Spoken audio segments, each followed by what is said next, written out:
Hi hello நண்பா, welcome back to our channel. இன்றைக்கி நம்ம இந்த வீடியோவில் எதை பற்றி ஃபுல்லாக பார்க்க போகிறோம்னு பார்த்தீங்கன்னா, bachelor of science in data science, அதாவது பிஎஸ்சி இன் டேட்டா சயின்ஸை பற்றி தான் இந்த வீடியோவில் ஃபுல்லாக பார்க்க போகிறோம்.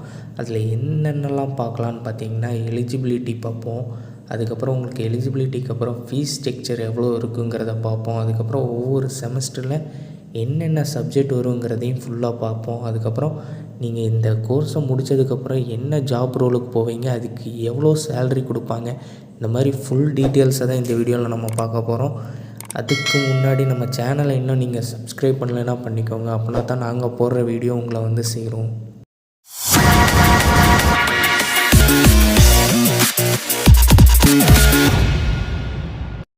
பிஎஸ்சி இன் டேட்டா சயின்ஸ் இது வந்து ஒரு யூஜி டிகிரி தான். உங்களுக்கு வந்து 3 இயர்ஸ் கோர்ஸாக உங்களுக்கு வந்து இருக்கும். இதில் வந்து நீங்கள் எதை பற்றி அதிகமாக படிப்பீங்கன்னு பார்த்தீங்கன்னா, டேட்டா அனாலிசிஸ், அதுக்கப்புறம் வந்துட்டு உங்களுக்கு மிஷின் லேர்னிங் இருக்கும், ஸ்டாட்டிஸ்டிக்ஸ் அண்டு ப்ரோக்ராமிங் இருக்கும். இதுக்கான எலிஜிபிலிட்டி என்ன அப்படிங்கிறத ஃபஸ்ட்டு பார்க்கலாம். இதுக்கான எலிஜிபிலிட்டி என்னன்னு பார்த்தீங்கன்னா, 12th முடிச்சிருந்தாவே போதும். அதுக்கப்புறம் உங்களுக்கு வந்து சில காலேஜஸில் என்ட்ரன்ஸ் எக்ஸாம் இருக்கும், சில காலேஜஸில் வந்து அதாவது பெரிய பெரிய யூனிவர்சிட்டிலலாம் உங்களுக்கு வந்து ஜேஇ எக்ஸாமும் கண்டக்ட் பண்ணுவாங்க. அதை நீங்கள் வந்து அட்டன் பண்ணியிருந்தால் தான் உங்களுக்கான எலிஜிபிள் ஆகும். சில காலேஜஸில் உங்களுக்கு 50% மேலே இருந்தாவே நீங்கள் எலிஜிபிள், அதாவது 12th 50% மேலே இருக்கணும். இந்த கோர்ஸுக்கான ஃபீஸ் ஸ்ட்ரக்சர் எவ்வளோ இருக்குன்னு பார்த்தீங்கன்னா, 50,000லேருந்து 5 லட்சம் வரைக்குமே இதுக்கான ஃபீஸ் ஸ்ட்ரக்சர் இருக்கும். அதாவது இது வந்து வெறும் டியூஷன் ஃபீஸ் மட்டும், அதாவது டியூஷன் ஃபீஸுன்னு சொல்லி வாங்குவாங்க. அந்த ஃபீஸ் மட்டுமே வந்துட்டு உங்களுக்கு 50,000லேருந்து 5 லட்சம் வரைக்கும் வரும். இதில் புக்ஸ், மெட்டீரியல்ஸ், லேப் ஃபீஸ் இதெல்லாமே வராது. இந்த ஃபீஸெல்லாம் இல்லாமல் உங்களுக்கு வந்து 50,000லேருந்து 5 லட்சம் வரைக்குமே உங்களுக்கு ஃபீஸ் ஸ்ட்ரக்சர் இருக்கும். இந்த சரௌண்டிங்கில் தான் கண்டிப்பாக உங்களுக்கு ஃபீஸ் ஸ்ட்ரக்சர் இருக்குங்கிறத தெரிஞ்சுக்கோங்க. அடுத்து இந்த கோர்ஸில் என்னென்ன சப்ஜெக்ட்ஸ் வந்து இருக்குங்கிறத பார்ப்போம். செமஸ்டர் வைஸ் என்னென்ன சப்ஜெக்ட் இருக்குங்கிறத பார்ப்போம். ஃபஸ்ட்டு செமஸ்டரில் இன்ட்ரோடக்ஷன் ஆஃப் ப்ரோக்ராமிங்கில் பைத்தான் இருக்கும். அதுக்கப்புறம் கால்குலஸ் அண்டு லீனியர் அல்காரிதம் இருக்கும், லீனியர் அல்ஜீப்ரா இருக்கும், பேசிக் ஸ்டாட்டிஸ்டிக்ஸ், அதுக்கப்புறம் இன்ட்ரோடக்ஷன் ஆஃப் டேட்டா சயின்ஸ் இருக்கும். இதெல்லாமே உங்களுக்கு செமஸ்டர் 1ல் இருக்கும். செமஸ்டர் 2ல் உங்களுக்கு என்ன இருக்குன்னு பார்த்தீங்கன்னா, டேட்டா ஸ்ட்ரக்சர் அண்ட் அல்காரிதம், அதுக்கப்புறம் ப்ராபபிலிட்டிஸ், அதுக்கப்புறம் ஸ்டாட்டிஸ்டிக்ஸ், அதுக்கப்புறம் டேட்டா மேனேஜ்மெண்ட் சிஸ்டம், எஸ்கியூஎல்லேருந்து இருக்கும். அதுக்கப்புறம் இன்ட்ரோடக்ஷன் ஆஃப் மிஷின் லேர்னிங், இதெல்லாமே உங்களுக்கு செமஸ்டர் 2ல் இருக்கும். செமஸ்டர் 3ல் உங்களுக்கு என்ன இருக்குன்னு பார்த்தீங்கன்னா, அட்வான்ஸ் ஸ்டாட்டிஸ்டிக்ஸ், அதுக்கப்புறம் டேட்டா மைனிங், அதுக்கப்புறம் பிக் டேட்டா டெக்னாலஜிஸ், அதுக்கப்புறம் ஊப்ஸ் கான்செப்ட்லேருந்து ஜாவா ஆர் C++ இருக்கும்.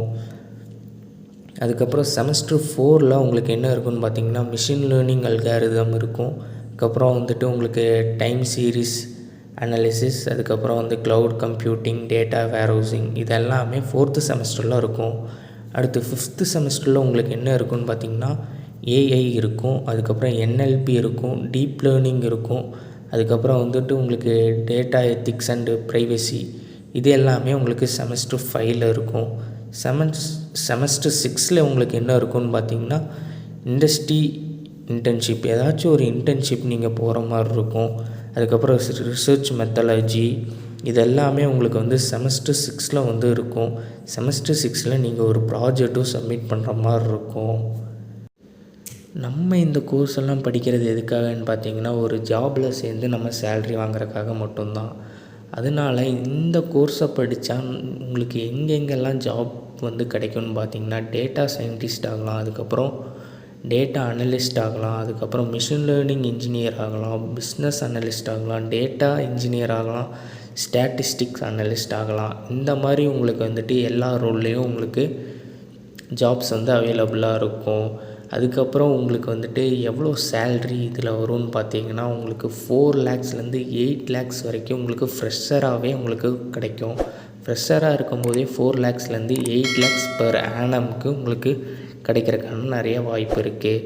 உங்களோட ஸ்கில்ஸை பொறுத்து ஒரு 10 இயரில் 20 lakhsலேருந்து 30 lakhs per annum வரைக்கும் உங்களால் வாங்க முடியும்.